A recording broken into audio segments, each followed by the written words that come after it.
Shukuru Mungu atupatia kuwa hai na kuishi juu ya siku ya leo. Jina lake lipewe sifa. Jina Yesu Kristo. Turabona dusoma amagambo y'Imana yanditswe mu gitabo cya Yona, igice cya mbere, sura ya kwanza, umurongo wa mbere kugeza ku wa gatatu. kuanzia mstari wa kwanza hadi wa tatu.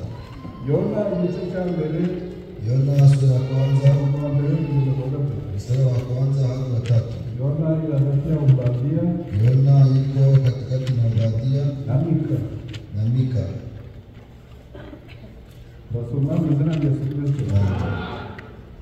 Ijambo ry'Uwiteka ryaje kuri Yona mwene Amitayi riramubwira riti, haguruka ujye Ninewe, wa murwa munini, uwuburire, kuko ibyaha byabo birundanije bikagera imbere yanjye. Ariko Yona arahaguruka ngo acikire i Tarusisi. Aho Uwiteka amanukana i Yopa, abona inguge ijya i Tarusisi, maze atangira ajya mu nguge ngo ajyane n'abandi i Tarusisi. Aho Uwiteka. Amen. Turasoma nanone igice cya gatatu, Tutasoma sura ya tatu, ndio mstari wa sita. ijambo rigera ku mwami w'i Ninewe, ahaguruka ku ntebe ye y'ubwami, yiyambura umwambaro we, yambara ibigunira, yicara mu ivu, ategekana itegeko n'abatware be b'intebe, baryamamaza Ninewe bati, umuntu wese ye kugira icyo asogongeraho, kandi amatungo y'amashyo n'imikumbi bye kurisha, kandi bye kunywa amazi, ahubwo abantu n'amatungo byose byambara ibigunira. Abantu batakambira Imana bakomeje, kandi bahindukire. Abantu batakambira Imana bakomeje, kandi bahindukire. Umuntu wese areke inzira ye mbi, bareke n'urugomo bagira. Ntawe ubizi ahari aho Imana yahindukira ikigarura, ikareka uburakari bw'inkazi yari ifite. Ntiturimbuke. Imana ibonye imirimo yabo uko bahindukiye, bakareka inzira yabo mbi, irigarura, ireka ibyago yari yabageneye, ntiyabibateza. Amen.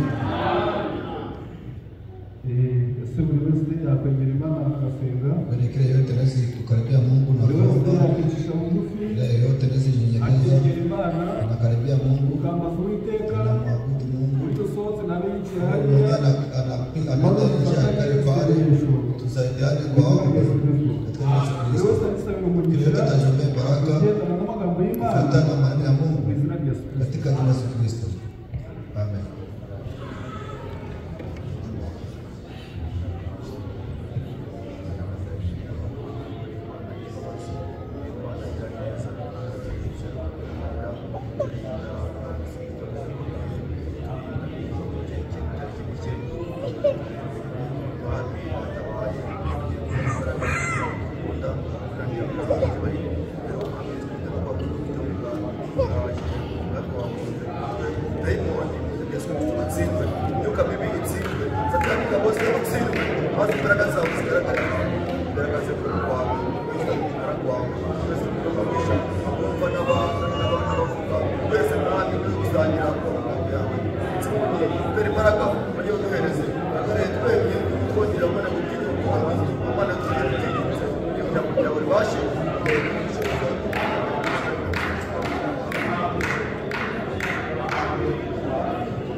Bamushimiye kubwo kumamufora rwose baramukubishimiye umwanya mwiza tugejejeho wo kumva amagambo yawe urakoze ntabwo icyo runaka tugusabye ko imitima yacu ihumugisha imyuka yacu ihumugisha ubugingo bwacu buhumugisha maze mu mitima yacu mushyiremo kwakira ijambo ryawe mushyiremo kukumva no kukwizera no kukwemera maze utegure umere zacu ubwo kumva ijambo ryawe ni wowe utugaburira kuko ari wowe udushinzwe ni wowe ushinzwe imyuka yacu n'ubugingo bwacu ngwino utugaburire unyure mu magambo yawe ngwino utugenderere unyure mu magambo yawe tukugiriraho umugisha uzuterane natwe uduhagarikire muri byose utuyobore muri byose tubigusabye mu izina rya Yesu Kristo.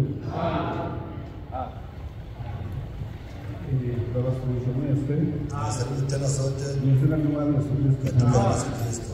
Dushimiye Imana yo kutubonanisha Tunashukuru Mungu tena acha tunaona tena saa 8:20 saa 8:20 natwe nzaba tubatunze na sasa kausha kugira ngo twumve amagambo y'Imana sisi tusikie maneno ya Mungu. aho ejo Hadi kesho twumvaga ijambo ry'Imana kwa nasikia neno la Mungu tubwira ku musaraba. sema juu ya msalaba. Ese umusaraba usobanuye Ile msalaba una maana umusaraba gani? usobanuye urupfu. Msalaba una tafsiri Aho kifo. uzabona umusaraba Mahali hose utapata msalaba uzamenye kote ko hari urupfu. ujue kama kuna kifo. Aho uzabona umusaraba Kwenye utapata hano msalaba tugendana na barabara tunatembea umusaraba nkahariya ukiona msalabani pale uzamenye ko aho hantu ujue kama mahali pale bahashyinguye. palipazika mtu. Nugera hano ukabona umusaraba Ukifika mahali unapata msalaba uzamenye mwingi ko hano ujue kama hapa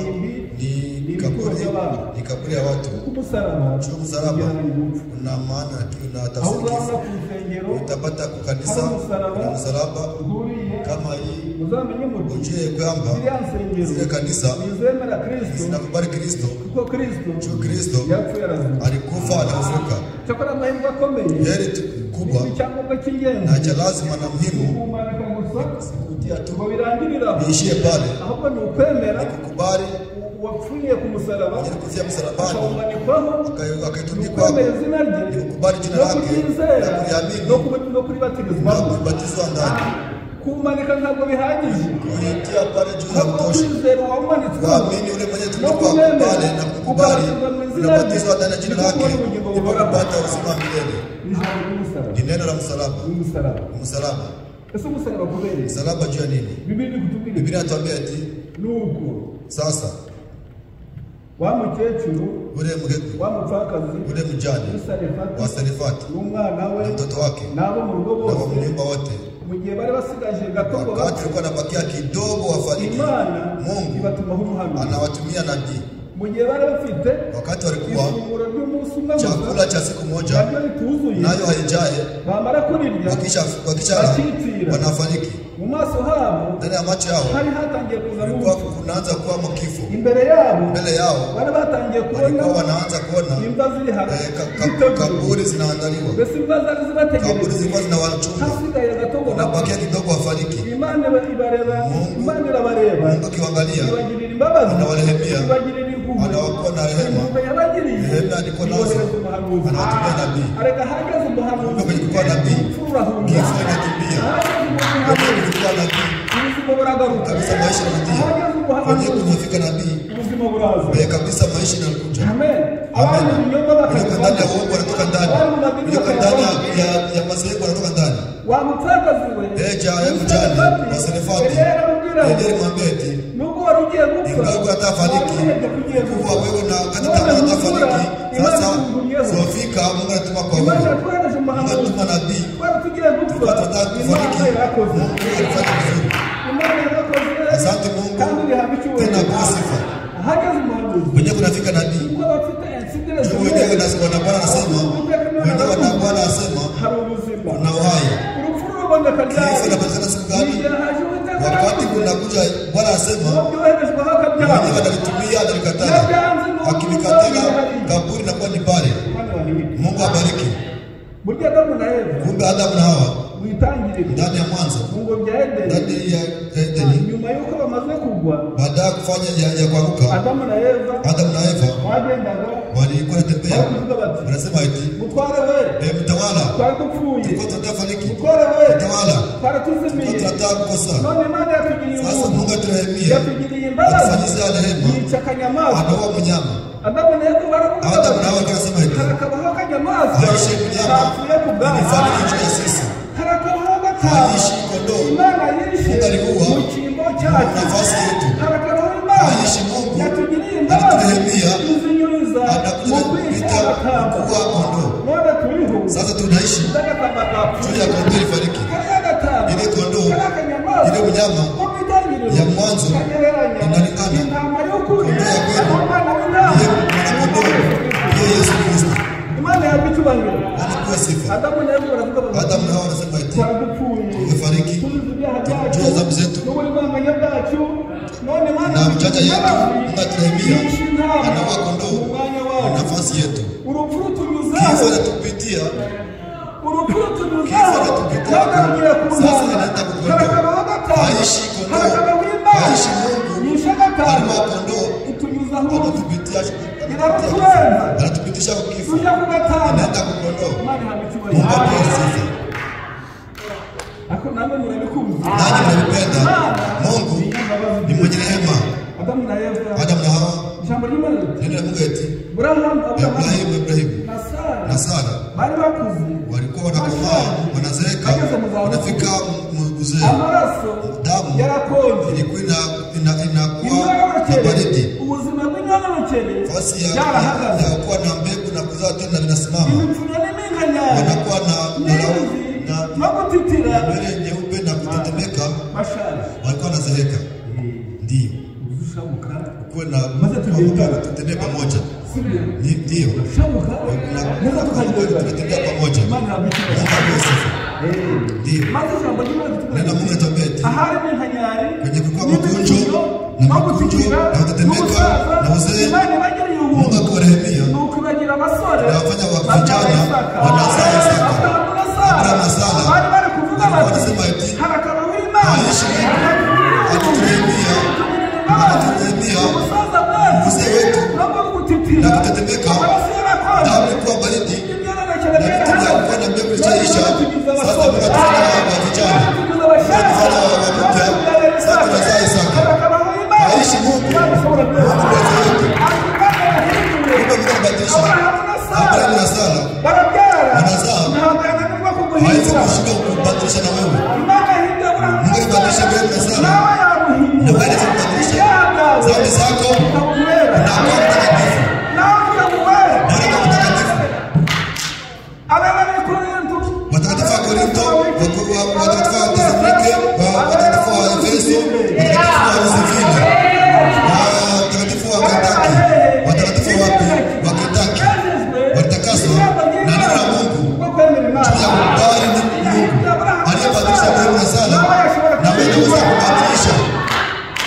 Amen. Kama kubali, Mungu apewe sifa katika jina la Kristo. Naona Isaka anasema eti aishi Mungu alinehemia wakati baba alikuwa ananifungia madhabahu, anataka kunichinja. Alikuwa kwanza natosha kalete, alinifunga mikono na miguu, alikuwa ya madhabahu, alikuwa anataka kwa moto, alikuwa anataka kamata mbaya, anataka kunichinja. Mungu mweza yote na kamata mkono, kamata mkono, anaangalia kondoo ndani ya kichaka, anaona kondoo ndani ya kichaka, mapembe yake kamata ndani ya kichaka, Abrahamu anachinja ile nafasi ya Isaka. Wakati Ibrahimu kwa kamata akichinja,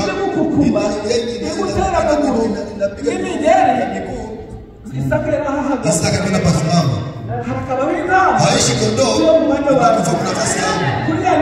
Vile mimi ningekuwa vile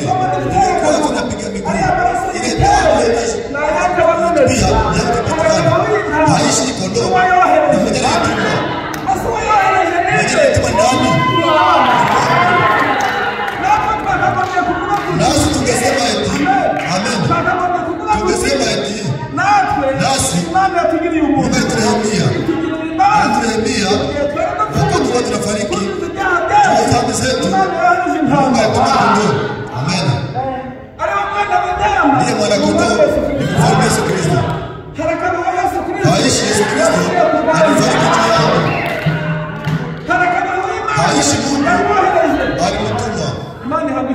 Mungu apewe sifa. Nasi tumesema eti mfalme Yesu alikubali anakuja. Anasulubishwa msalabani. Nena Mungu eti walimkamata. Wanambebesha mti ya msalaba. Mfalme Yesu Kristo Yohana alisema eti yule mwana kondoo anayeondoa dhambi ya ulimwengu. Hapo vinaenda wanamkamata, wanampiga, wanamfunga, wanamkamata na miti nyingi kumupiga na kumzaki na kifo kabisa, kumzaki sana. Wanamkamata, wanamuua, wanatafuta mti miwili kama vile mnaona ni mti miwili, wanavitia pamoja, wanapiga misumari. Mti kifupi na kile kirefu, wanapiga misumari. Wanapiga misumari ya zeti jua mwenye anajua. Wanapiga ndani misumari. Mti kabisa mchi. Na Mungu eti wanakamata mfalme Yesu. Wakimumaliza walikuacha kufanya kazi, wanamaliza, wakimtumika, anajimbebesha, anajibeba. Mfalme Yesu alikuwa alishaisha kala, alikuwa alishaisha kabisa, mara nyingi damu inatiririka. Haishi Yesu alikubali ile tatizo juu yangu. Mungu apewe sifa kabisa. Alikuwa alishaisha bila kuweza, hakuna kugombana, hakuna kugombania. Wanamkamata, wanamtumia kwa mti, wanapatia mti, anaibeba. Ile mti alibeba ndio msalaba, walishimika, wanamtumika hapo, wanamupeleka na Nyabihanga. Ni Kinyarwanda. Kinyarwanda kunasema ni Nyabihanga, Giheburayo ni Golgotha. Kumulima ni Golgotha, Kinyarwanda ni Nyabihanga. Mabandi na wabandi wale wakamata wake wengine, na wale wakamata wake wengine, na watoto wachanga na wamwizi na bandi na wale wenyewe kwa na nini kana teo kwenda watundika pale miti pale ya Nyabihanga. Kwa kuandikwa hivi, maandiko takatifu ya zamani kwa kuandikwa hivi, halaaniwe mtu mwenye anataka kwa mti. Mfalme Yesu alikubali kuitwa wa kulaaniwa juu ya kuomba ulimwengu. Halaaniwe mwenye anataka kwa mti. Mfalme Yesu alikuja kwa mti, maana laani kwa juu yetu, laani kwa juu yetu, alikubali sema eti acha mimi nibebe juu kama kidogo unaweza kushikisha mbele. Ashukuriwe Yesu, Mungu mweza yote, apewe sifa kwa jina la Yesu Kristo. Wakifika Golgotha wanashimika, alikuwa alishaisha, alikuwa kabisa na katika damu na patana manguo, anavaa buchi. Biblia eti walimuvika buche kabisa kalote, wanamtuka kwa mti msalabani. Mnaviona hawa watu walifanya vizuri, lakini wakie mbele waamini Mungu aliyetundikwa pale, mabatizo mure jina. Amen. Wanamtundika kwa mti, wanamtundika kwa mti, msalaba mnaona, wanamtundika kwa mti, wanakamata mkono wa kushoto, wanakamata mkono wa kulia, wanapiga msumari. Kama wanapiga msumari wa senti 12 sijui, wanakamata miguu, wanafanya hivi na miguu kama vile wanapiga msumari. Kama wanapiga msumari wa sente makubili Didas jua mwenye alikuwa kabila za msumari. Didas na mlio na anayabashi msumari alikuwa na jua kuipiga vizuri. Msumari wa sente 20 wanamtia miguru pamoja, miguru mguu wa chini na wa juu wanamkutanisha, wanapiga msumari, wanakamata kipande, wanamfunga, wanafungia kumuti. Alikuwa tunafia nani? Tunafia wewe na mimi. Na wewe usimkie, tualikubali kufariki juu ya wewe. Ile usilikuwa nayo, ni wewe alikuwa na juu yako. Usimrudishe msalabani. Neno Mungu eti vile ndipo walimtundika buchi bila kuwa na nguvu tena, bila kujigombania. Anasema eti ninawajipatia mikono yote na igituba gishinga hariya tunashimika pale katikati ya ulimwengu na dunia. Anasema eti yote mwangalie, ntacyo nsigaje, sibaki na kitu, ntacyo nsigamye, sibaki na kitu, mbele yaho niko bure, nabihaye najipatia yote mkuje, yote mkuje, mahanga yose, taifa yote yote ni mkuje. Hawajikiri Waisraeli tu, ahubwo hale mu Burayi tangu kule ndani ya kaskazini ndani ya Rusi, kabisa Mashariki kule Asia, kabisa Amerika, Kusi, Oceania, kuna Australia na Afrika ya katikati. Afrika ndio roho ya ulimwengu. Ndio sababu Mungu alipenda kuliko wengine. Na pia alisema Afrika ndio ujumbe ilishimika mizizi sana, inakuwa na nguvu sana sana Kongo zaidi sana Luchulo. Mungu apewe sifa sana wapi? Huko Luchulo kule Bwito na Masisi. Mungu atupenda. Nashukuru Mungu. Mungu apewe sifa. Anasema eti yote mkuje. Heri taifa nakubali mfalme Yesu Kristo. Ule anasema eti ukubali mfalme, ukubali kifo chake. Nikusema eti nami ninakubali mfalme, ninaamini jina lake, nalibatizwa ndani kama vile tulibisoma jana. Mlisikia msalaba. Tukisema msalaba, kwa vile tunashika pale, tukipenda tunarudia na vile kubali neema za Mungu. Nikusema eti haishi mfalme Yesu Kristo. Mungu alitoa juu yangu, anafariki kumkubali na kumpokea, nikuamini jina lake na Yesu Kristo. Tulibatizwa ndani. Nikwambia eti zote tulibatiziwa. Mwenye kubatizwa ndani, wana wanaume wote walibatiziwa. Ile wale watoto wa Kiislamu. Tena pia nasema mtoto aliyejua kibada kizuri ana haki ya kubatiziwa. Ukifanya dhambi na tena ndani yako una akili, unakifika kwa kiwango cha kujua kibada kizuri. Unajua kitu kitakugusa. Ni watoto niko naambia sasa hivi, kitu kitakugusia unapatia hekima. Elewa hiki ni kibaya, hiki ni kizuri. Ile tu ndio itakugusa. Kama waamini Mungu,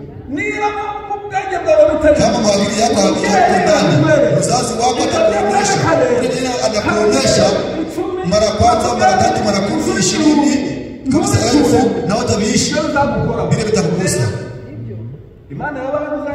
Mungu wengine mtanganyie. Nabii anasema miaka 15 mtoto anakubaliwa kubatiziwa. Mwenye napita ni kazi yake. Ukipenda kwa kama wale watoto walikosa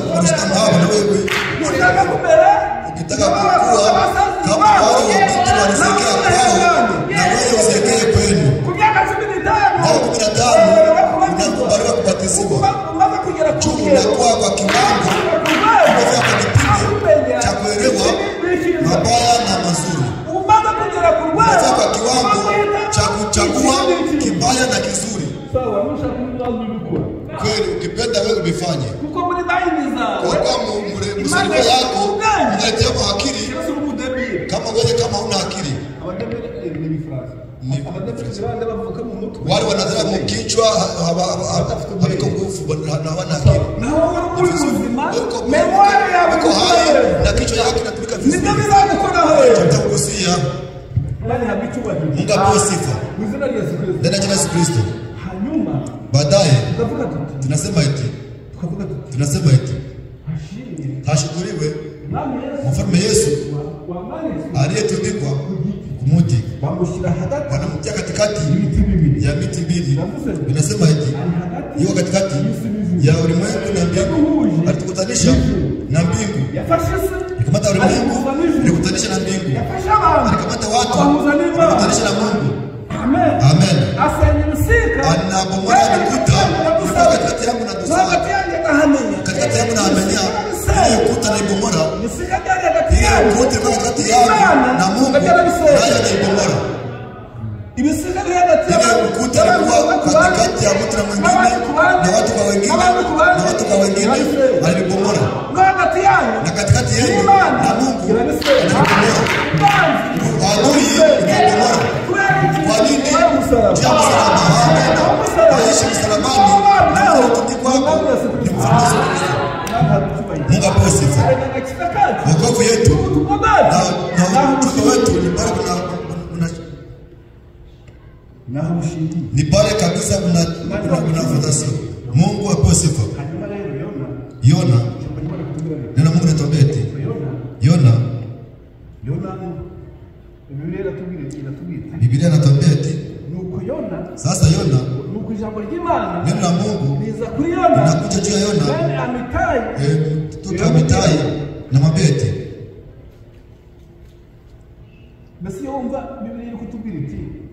Ukisikia Biblia inatuambia eti sasa neno la Mungu linakuja kwa Yona. Neno la Mungu linakuja kwa Abrahamu, linamwambia eti sasa neno la Mungu linakuja kwa Isaya, Amos,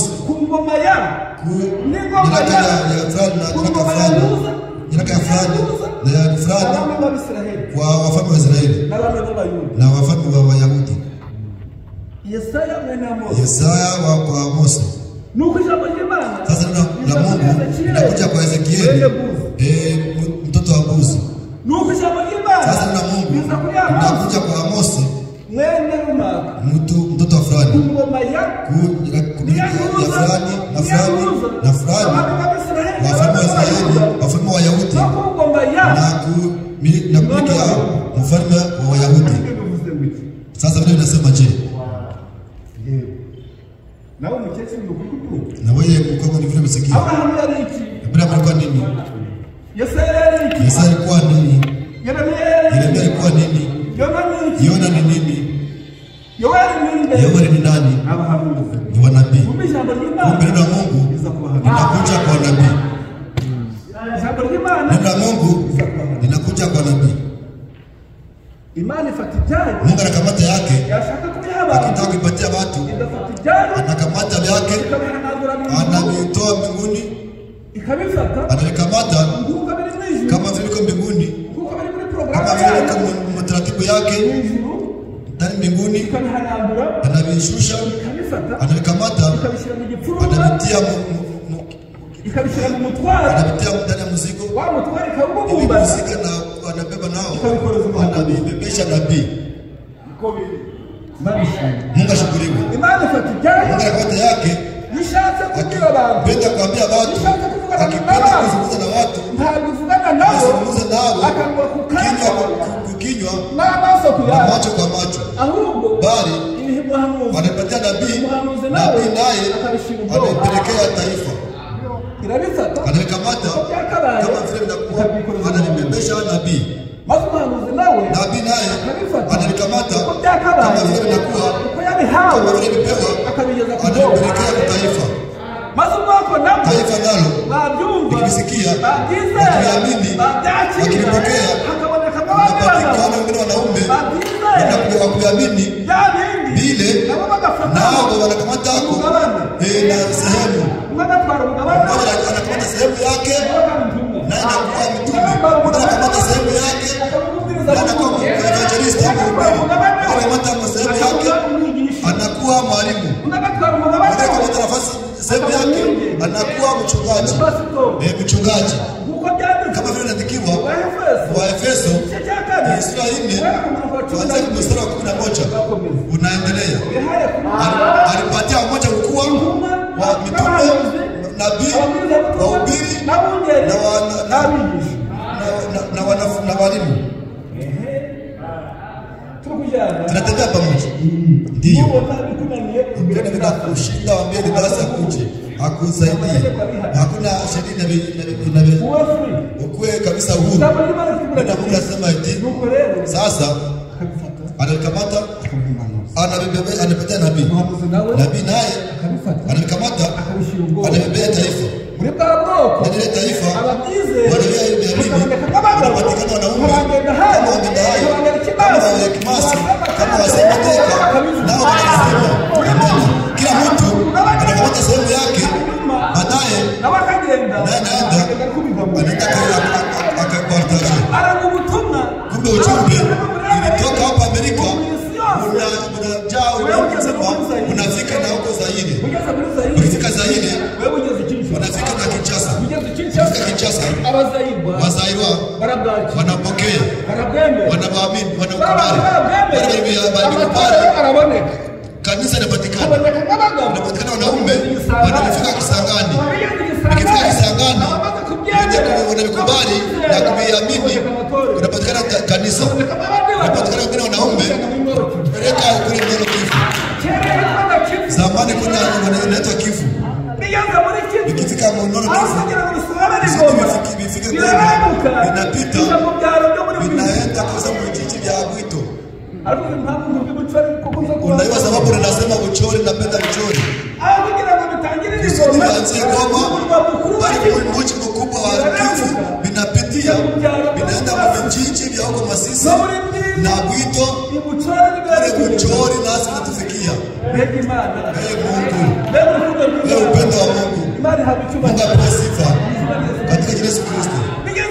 Nikifika Bwito nikifika Ruchulo kunapatana wanaume mmoja na kamata yake ndio hayo nada anapartaje kwa kanisa Venus anapatikana mwenye karoro kabizo naye anakamata sehemu yake anaipeleka kazi hiyo anapatikana kanisa naye anahubiri watu wanaamini watu wanapatikana mwingine Simoni Sindaiga naye anahubiri na ule usiende ile makanisa yote wanapatikana wanaume wengine kila yote sehemu kidogo akabihubiri kanisa la Ulaya kama walivutsa leo ni Sentoki Magaragaza Evangeliste Msafiri wote wanasema Mungu apewe sifa Mungu ashukuriwe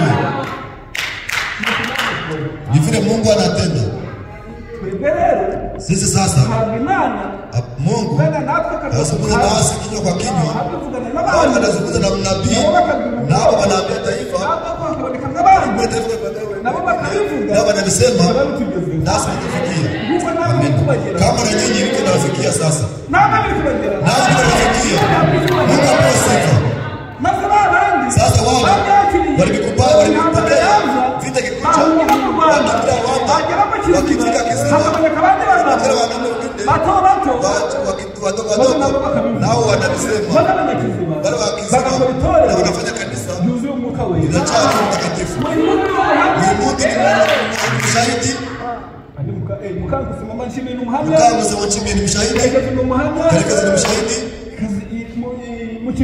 kule kisima tulikuwa na kanisa nzuri unapatana wanaume kama Wafariseo wanasema Rubaita wanasema Asana wanasema na wengine sisema bakavuga ibyo bashoboye wanasema benye wanaweza usijenge mtu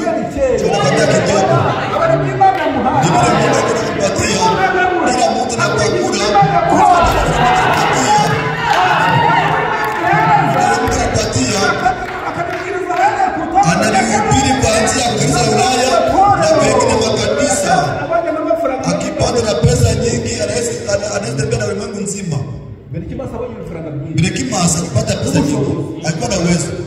Anaweza kabisa tembea ulimwengu yote. Anaenda na lisema kabisa. Nijue ni uwezo ni kukosa. Mungu apewe sifa. Jumba unapatikana wabanji mbele. Sasa bani mbele alisema bani katoka kwa jumba anafika na kisima. Na kutoka sauti yake. Na vile kwenda ubiri. Na sauti kidogo. Na mkumbuka vizuri. Na sauti yake nasikia ndani ya masikio. Na alikumbuka. Mungu apewe sifa. Na wansenga wanaenda Mahama unapatikana Rukundo nao wanatangaza na wengine wanapotea wanajipata huko Kentucky. Wakifika Kentucky wanaishi mumuji unaitwa Roseville unapatikana kuna wanaume nao wanasema amina. Mungu apewe sifa. Unapatikana wanaume kama Asheri na Washirati na Waamenya nao wananiambia nani kuna furaha nani kunasema eti ni chakula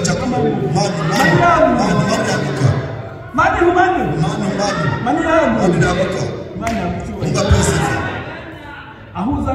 Mahali tena popote Mungu unaandikwa eti ukienda ndani ya mto haitakueleka. Mungu atatembea na wewe. Ni ahadi. Siku yote tikali hai. Wiko roho tikali hai. Tikali kumara roho ni hai. Na heri. Nakutana na Mungu. Na kama kuna jambo ulifanya, utileta heri ya kushukuru na Mungu. Juu ya msalaba wake. Jama ya damu ya mwanga. Ni mimi nilimwangia. Sasa niko mwenye dhambi. Nilihemie dhambi zangu. Mungu apewe sifa. Zamani kwa tunawazia kuja Amerika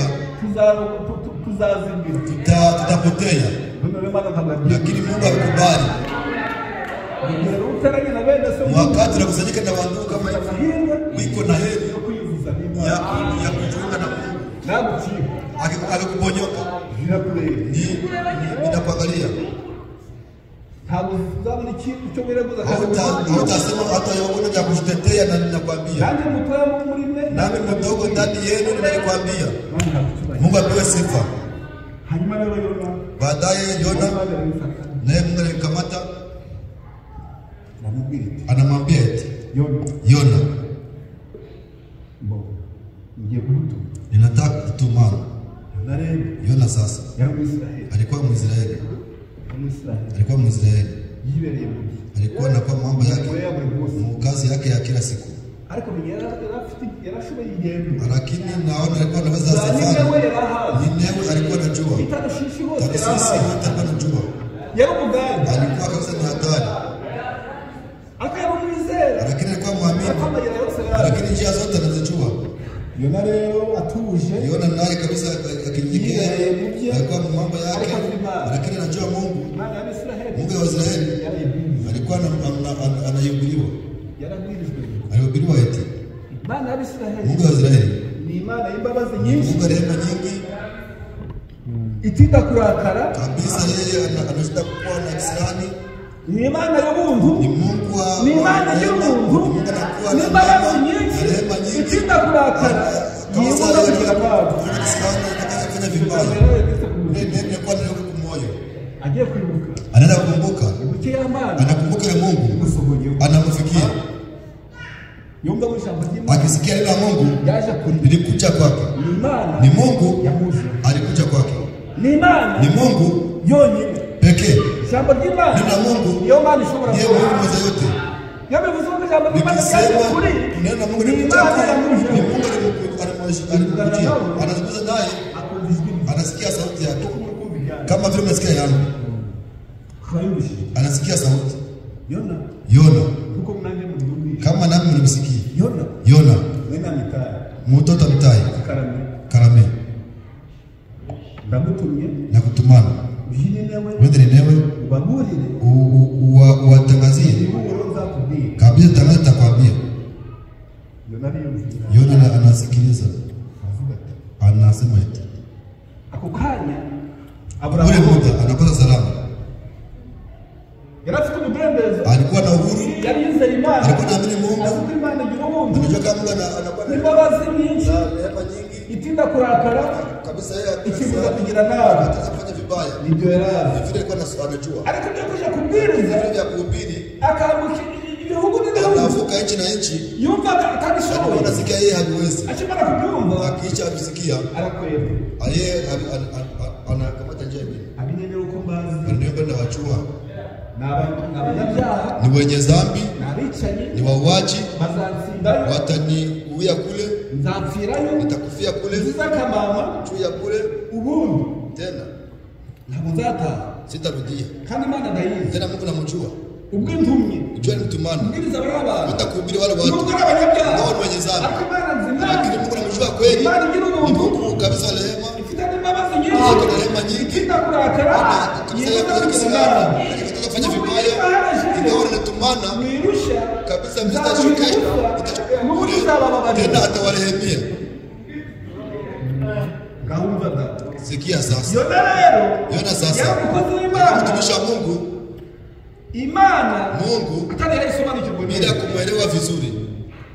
kugira muri Imana biti Ndio Mungu eti uko Yona sasa, Yona anakimbia, urimo kubwiriza hapana, siwezi vya kuhubiri.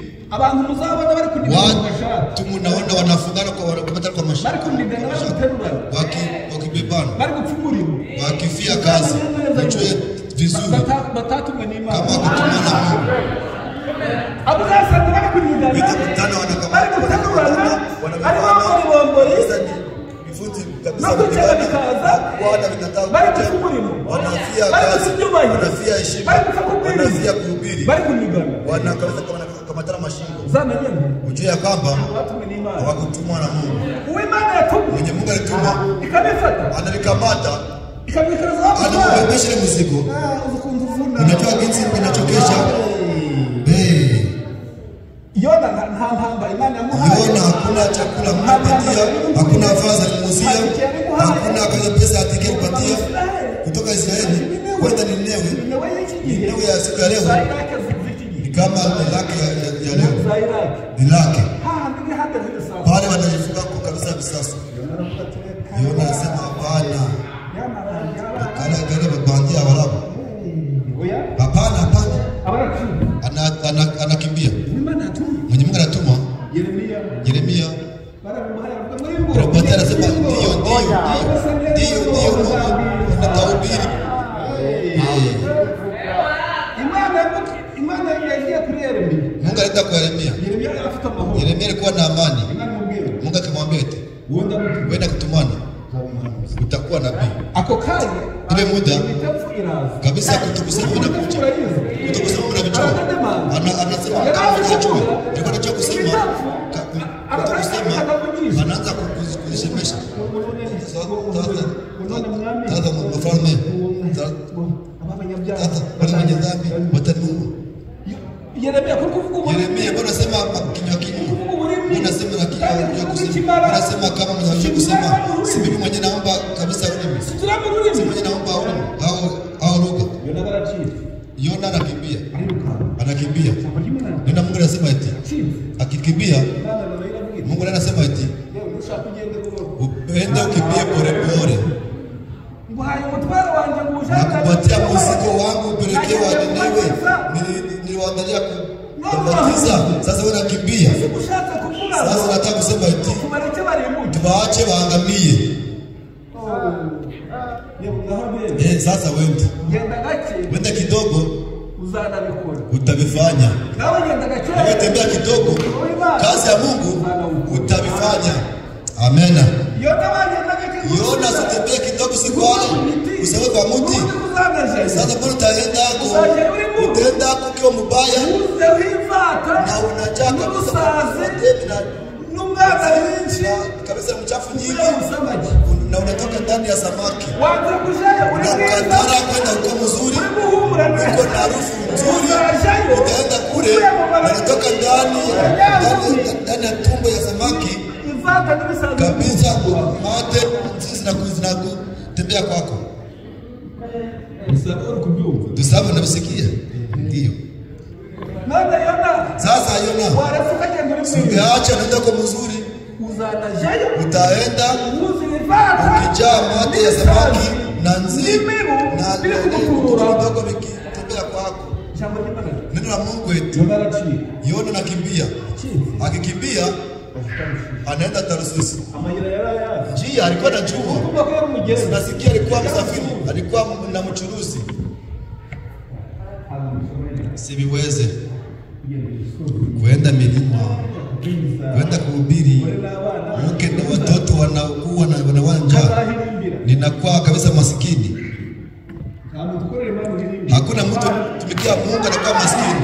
Hakuna mtu mwenye anatumikia Mungu mwenye naamini Mungu anakuwa maskini. Na kurapia kweli. Hakuna mtu anatumikia Mungu, hakuna mtu mwenye naamini Mungu anakuwa maskini. Tumika vile unapata pesa na unatimiza kabisa sheria yako kama Mkristo, Mungu atakunyang'anya.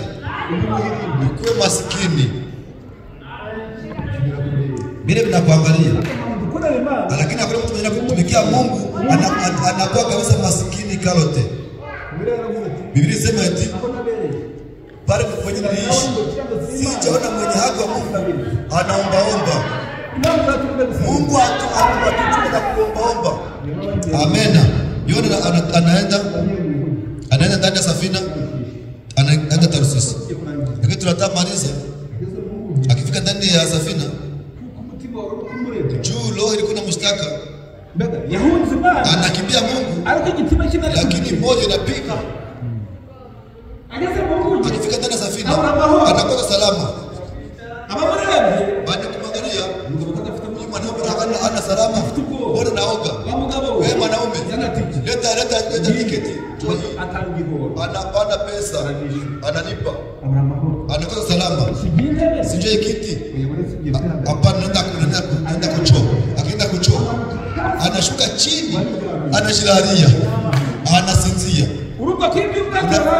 Ya safari alikuwa na mtu. Alikuwa anazoea kabisa safari ya maji. Anashuka, anaenda chini, anajilalia, anasinzia. Anasinzia. Mungu anasema eti sasa wewe unafanya vya bure. Ile usingizi utatoka kwa mbaya, unalalia kabisa miti na chini. Kabisa kwa uganga. Sinzia kidogo. Sasa Mungu anakuja. Wale wanakubali kutembea na mtu. Sasa ile safina Mungu analeta pepo ya kabisa shule na tikisa.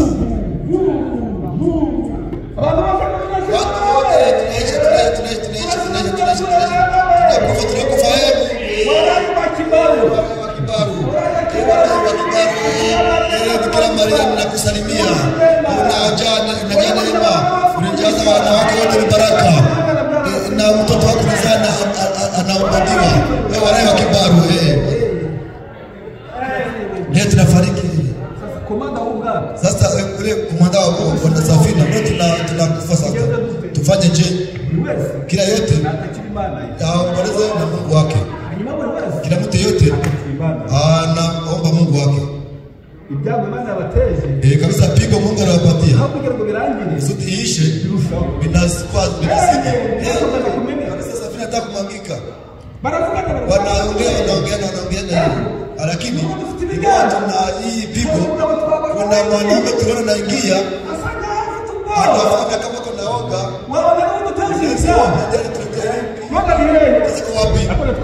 nasi tulimuona yuko wapi? Mbona tunaona wafrana wengine yuko wapi? Mbona tunaona wafrana wengine yuko wapi? Mbona hakuna? Neno Mungu eti wanamtafuta,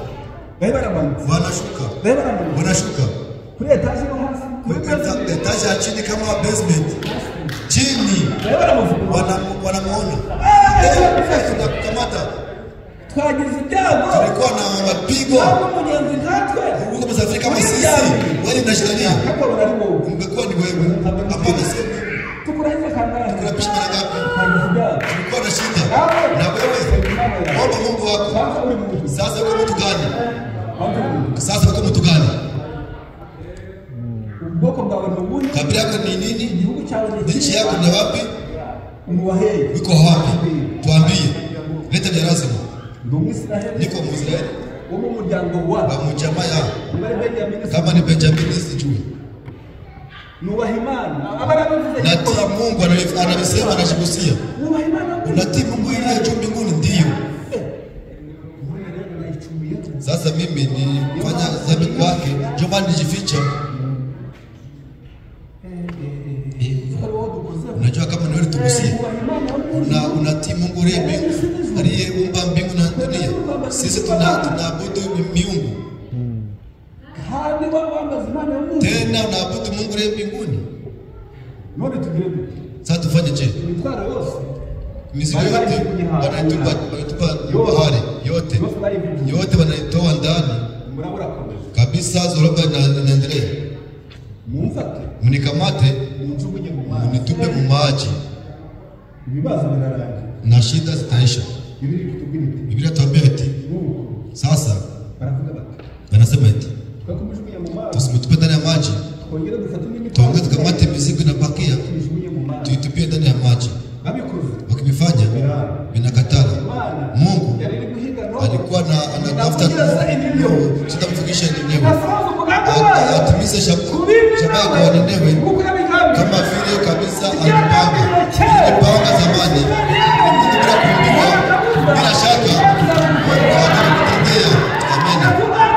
Alipangia mtoto wake.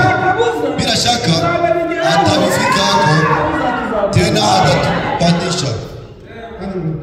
Wote. Sasa tunakamata na kumtupe. Mbele tumutupe.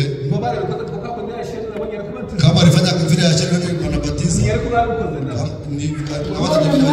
Sasa Mungu huyu mtu ni bandi. Ni mwenye dhambi. Anashuhudia kwamba anakutumikia. Sasa alifanya dhambi kwako. Biblia inatupatia jibu ni kumtupia ndani ya maji. Juu alifanya makosa kwako. Senyeri kwenye nakuwa anasema eti alizaki kwangu lakini nafsi yake naikamata. Mimi najua vile nitamfanya. Nyinyi mmetupia ndani ya maji. Yengine mimi nitajimalizia. Sasa damu yake usihesabie kwetu mfalme. Damu yake ikuwe kwa kichwa yake. Kama vile nashuhudia ni mwenye dhambi. Mungu ndiye anasema eti mtu anashuhudia ni mwenye dhambi. Acha nikwambie. Shetani hawezi kuongoza mtu kutubu. Shetani hawezi kuongoza mtu kukiri dhambi zake. Bali Mungu ndiye anakazia mtu kukiri dhambi zake. Sasa Mungu anasema eti hawa ni wapagani kabisa. Mtu mwenye anakazia dhambi zake naweza tambua. Acha nikuoneshe. Sasa Mungu anakamata fika ndani ya maji. Analeta samaki kubwa. Anakamata Yona. Anatia ndani.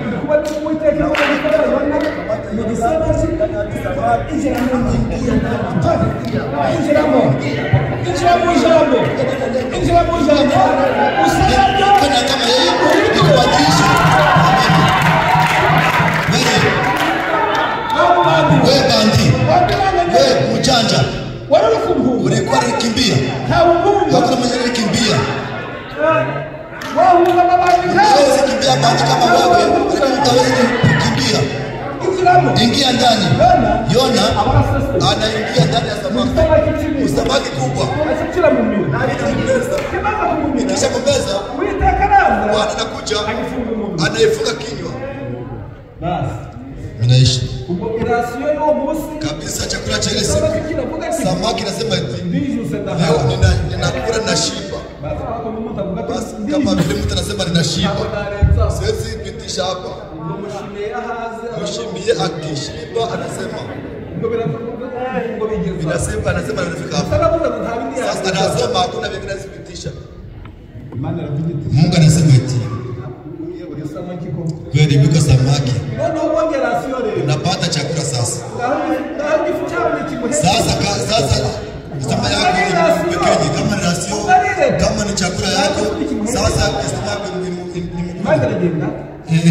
Mungu anaenda ya mtumu vyote inavisimamisha.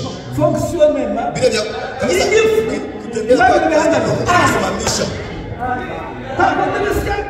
Kule vinasiaga chakula Mungu anavifunga. Kabisa mashine zote za mtumu zinasimama. Samaki inavimba.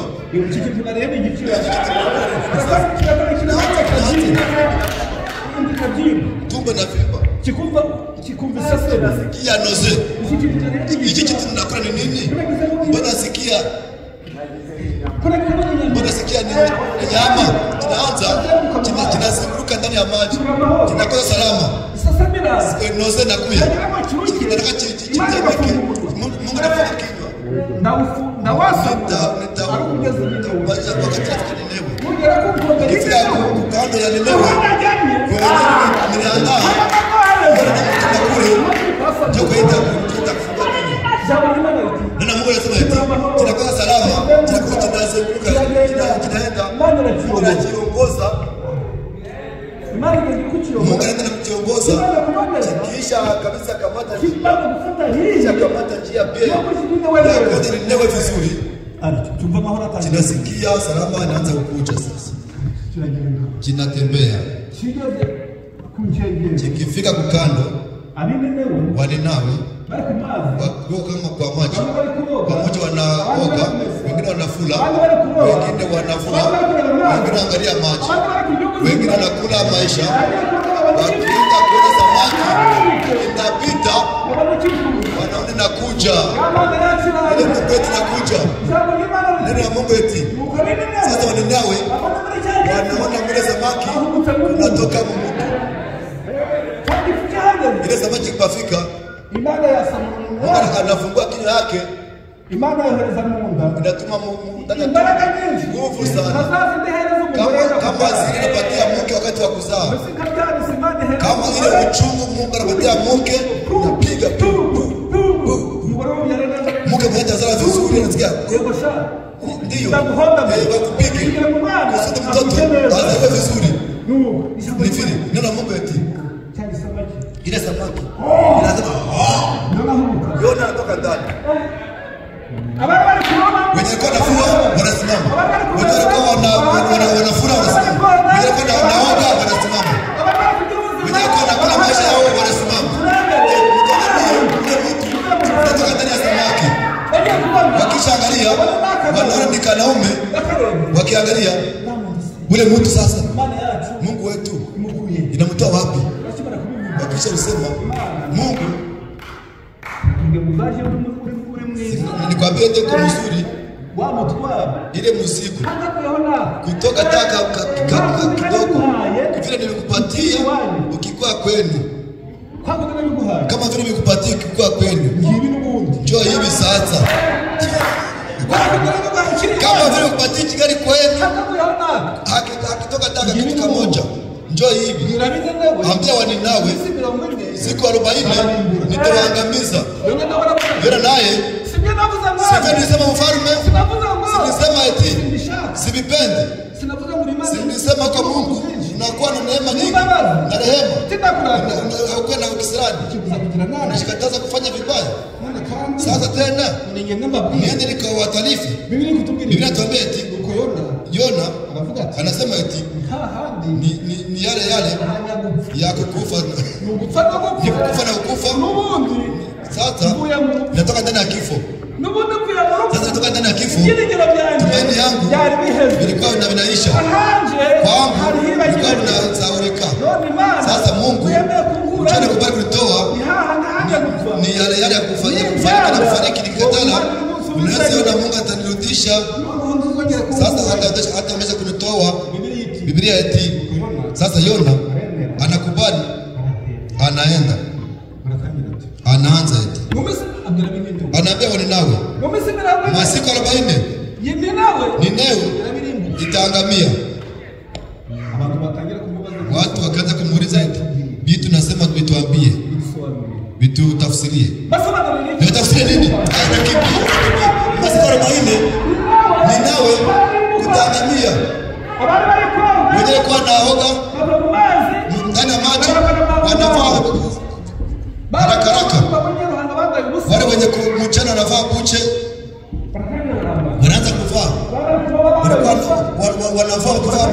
wanaanza wanavaa, wengine wanakula maisha yao, wanawake wanavaa kutura, wanatafuta kabisa manguo.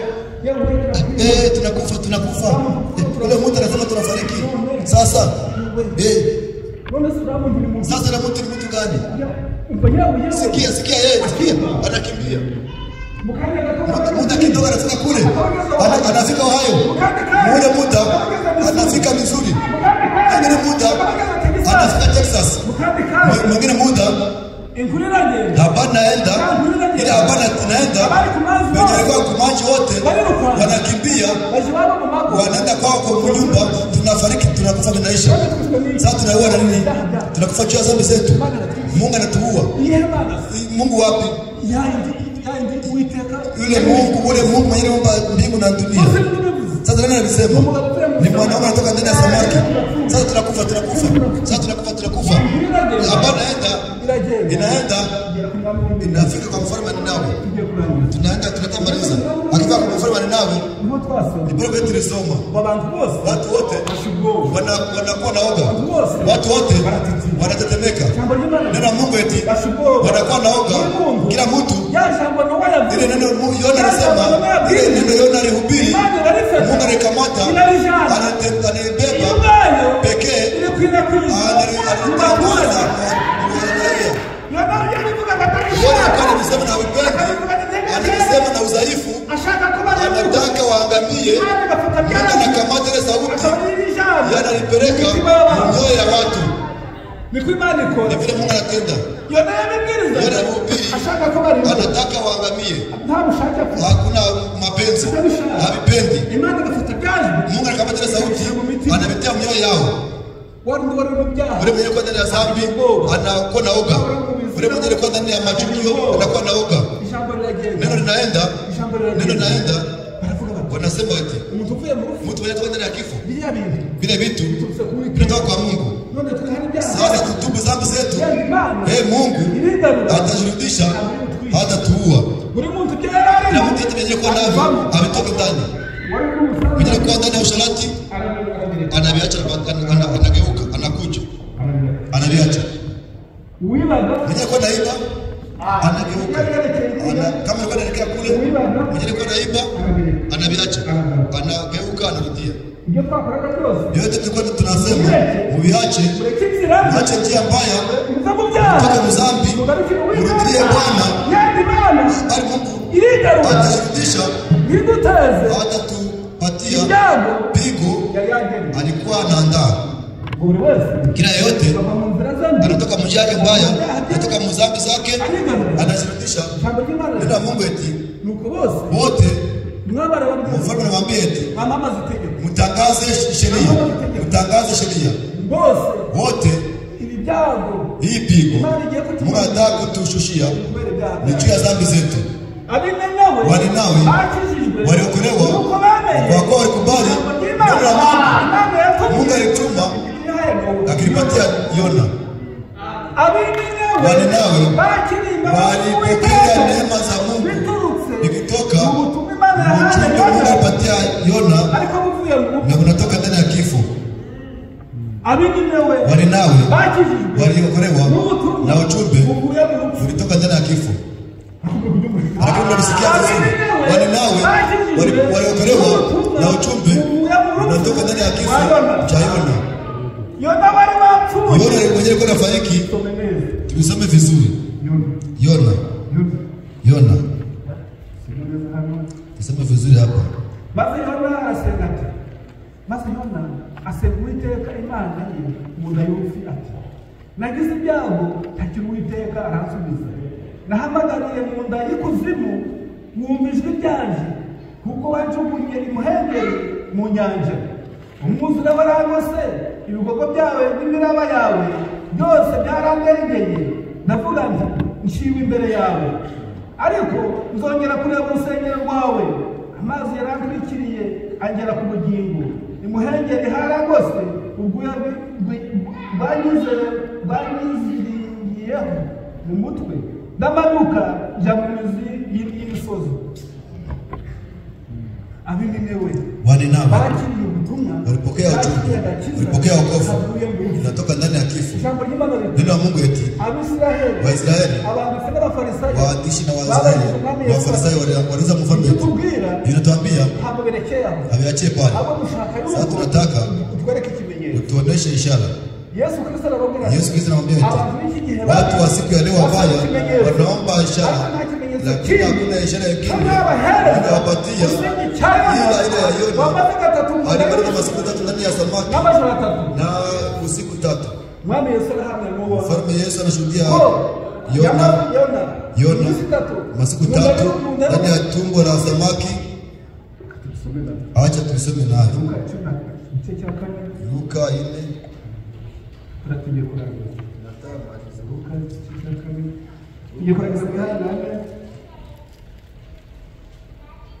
Mathayo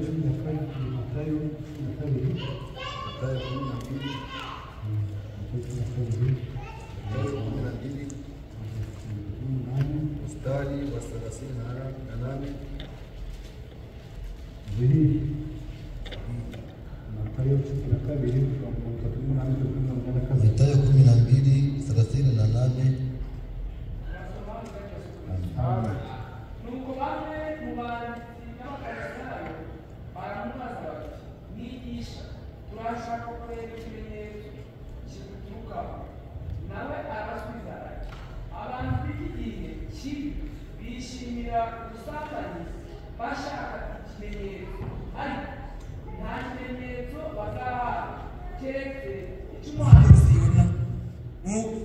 Nk'uko Yona yamaze iminsi 3 n'amajoro 3 zamara iminsi 3 Amen. Amen. Unasikia? Waninawi bakiri ubutumwa walipokea ujumbe Imana yahaye Nowa, walipatia Yona, bakiri ubutumwa walipokea ujumbe Imana yahaye Yona, walipatia Yona buvuye mu ukitoka ndani ya kifo. urupfu rwande Kifo ya nani? rwa Yona. Ya Yona. Yarapfiriye Alikuwa anafariki wapi?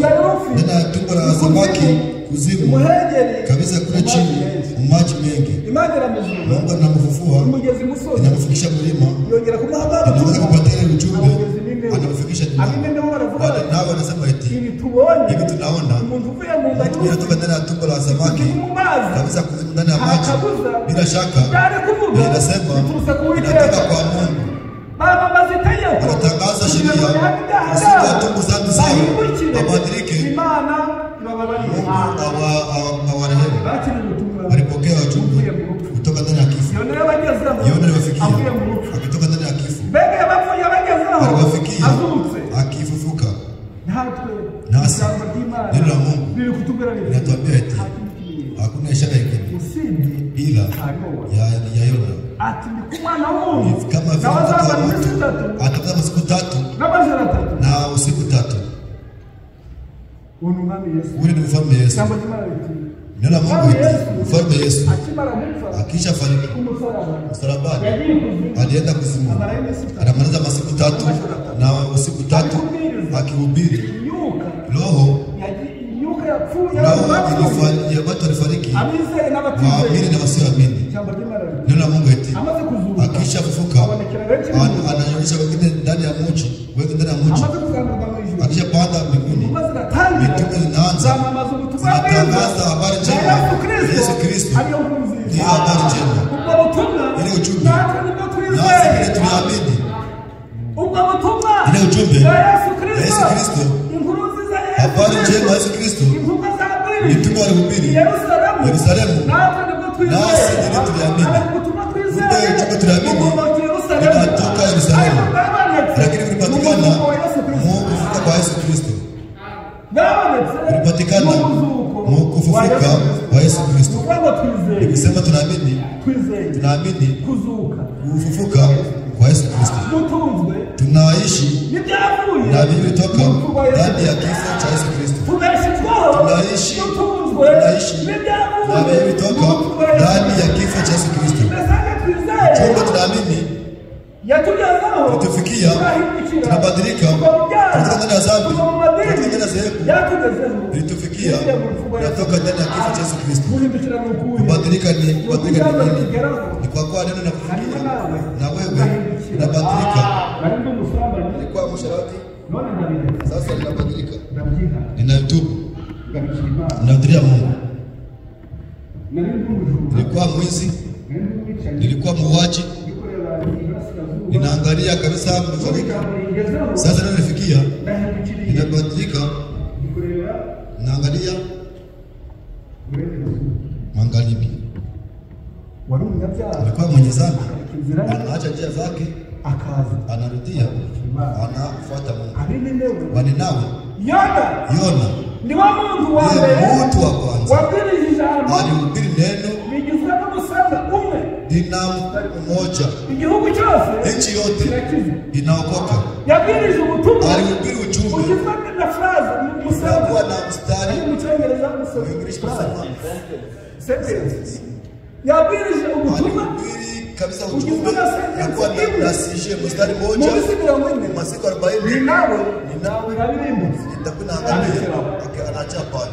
ibyo gushaka amaboko bari gusobanurira abantu umuhanuzi avuga biri kuvuga gutya akimenya umutwe oya hapana Yona alikuwa anasema na sheria Imana yabidumye Mungu alituma izabibasobanurira hata aliwatafsiria izabibasobanurira naye alitafsiria yabivuga na yiyende alikuwa anasema na sheria niwe gusa yeye pekee alisema alihubiri igihe gitoya muda kidogo n'umufrazi imwe gusa na sije au mstari mmoja nchi yote uhereye ku mwami kuanzia mfalme anayekaa kwa kiti cha enzi kufika kwa mtu wa chini na mafungo yote vinatubu byose bigarukira umwami yote vinarudia mfalme. Imana yabicuruza Mungu sifa. Ilitoka kwa nini? Ni nguvu za kufufuka kwa Yona. Mungu apewe sifa. Ni nguvu za kufufuka. Tunaishi na hivi kutoka ndani ya nguvu za kufufuka. Heri walipokea. Mwenye haya mpokea ndani. Aache njia yake mbaya. Atoke ndani ya madhehebu. Atoke ndani ya uongo. Alitumie Bwana Mungu. Wokovu ni kwa bure. Maji ni bure. Sasa tulipata kabisa na maji ya Betaba kwenda kule Indiana siku ya Jumapili. Pale tulibatizia. Ni pazuri sana. Ni maji kabisa nyeupe. Ni kidogo. Lakini kama ile maji ya Kisenyi. Kuna mtu aliniambia sikumwambia tisha. Nilimwambia mzee. Najua kwa hivyo tunataka kubatiza watu. Kuna maji mazuri nyeupe na wewe kuja tukubatize. Hapana, acha sasa. Nitakwambia. Hapana, mke. Anaanza kusema mke amwambie.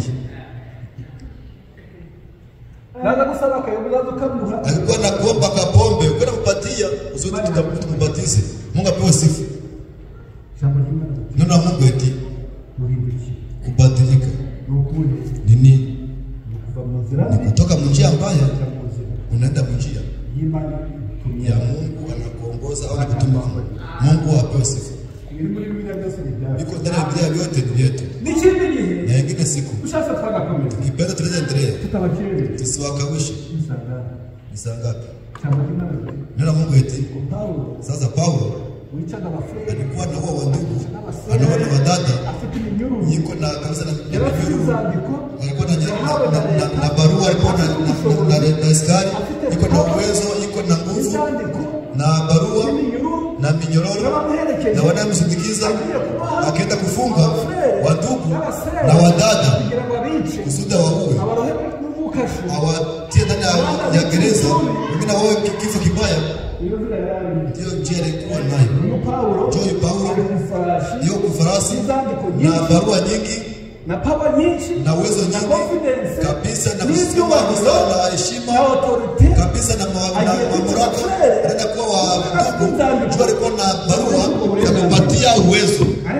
Iko ndani ya njia kabisa, nuru ikamwangukia ghafla, heshima yake chini kabisa, simama kwa yake chini, kushindua chini, hekima chini kabisa, leo kusikiza mengi chini, ile ya kusikiza mengi na uwezo na heshima yote alita chini, anashika chini, anakuwa kama anakuwa vifuri akujua kwenye iko ulikutana na mwanaume mwingine, uzirate ku bandi, ujivune kwa wengine. Paulo wale wanayomusindikiza, unaona yeye kabisa anashika chini. Bosi wetu anakuwa na kivuruvuri na kuacha. Boss kabisa pole. Anajifunga chini. Anakatika nguvu kabisa, na kama anakufa na vitu kinyama na kwenda macho inakuya na ulimi yake anakuwa kama mtu mwenye hana akili na macho yake yanakuwa kibwana kufuka. Mwenye yuko na wote wanakuwa patron anamwambia sasa mbona mbele kana kutukataza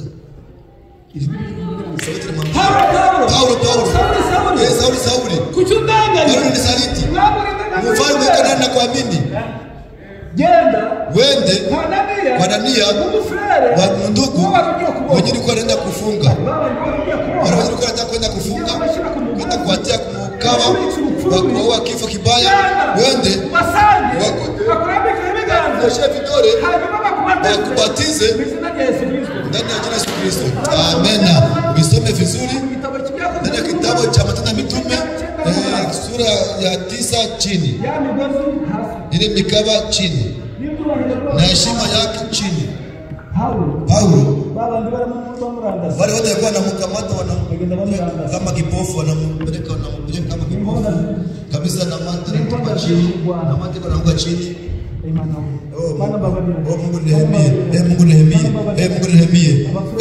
watu niko nakatala na watukana na wazaki na wakatala na wasema ni kwenda kuchukua wale. Sasa walikuwa wanachukia, walikuwa wanataka kwenda kuua, wende wakuombee, ni ishara badilikia Mungu si vizuri. Walikuwa wanataka kwenda kuua, ni sala kwa zarau, walikuwa wanataka kwenda kutaka wende. Sasa bale unaita wabandi, bale ni bali nakubali wakuombee msamaha, wateni batisiwe, wakunyoshe vidole, tukisema eti toka pepo mchafu, pepo mchafu uko ndani ya Sauli, alikuwa ndugu, ana pepo mchafu kuua na kutana ujumbe shindwe katika jina la Yesu Kristo. Paulo mwana alikuwa anasema Mungu wewe baba fulani wamubonye, wale watu wakimuona wana siwe walikuwa natuua. Sasa anawaua na shaka anakuza watu bakimwangalia, mbona unaona alichosha kwa kama mtu mwenye akili? Hapana, ni Mungu alikutana naye, alikutana na Mungu ndiye ule Mungu kutana. Sasa mnaabudu na mimi kaniambia kama ni nini, anakubali. Sasa mnaomba msamaha, mnyoshe vidole, nibatisiwe ndani ya jina la Yesu Kristo. Amen. Ile muda anamnyosha vidole, njia ya huwa inatoka ndani. Paulo aliandika vitabu vya Wakorintho, Waefeso, Timotheo, Wagalatia, Wakolosai, Wafilipi, ndiye aliandika. Mungu apewe sifa. Paulo mwenyewe kwa mbandi anakuwa ndugu mwema.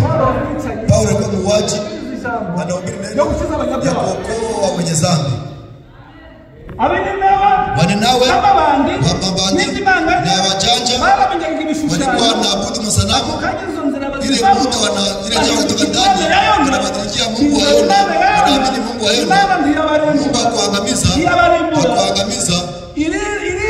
anashirudisha, anaacha kisirani chake kubwa, anaviacha, ndiyo anashirudisha. Kwa kuwa Mungu ni Mungu mwenyewe, anakuwa na neema na rehema nyingi, ana kisirani anashirudisha kufanya vibaya. Mungu abariki. Msimame tuombe Mungu. Msimame tuombe Mungu. Kila yote ajebe baraka mbele ya Mungu katika Yesu Kristo. Sote tutaomba. Kristo na kanyiko kazuri. asiende bila kusema. Twese akaririmbo. Sote bila nyimbo tukaekemo kwa ombi. Izina Yesu Kristo. Ndani ya Yesu Kristo. Uri mu nzira nde? Niko njia mbaya. Ambie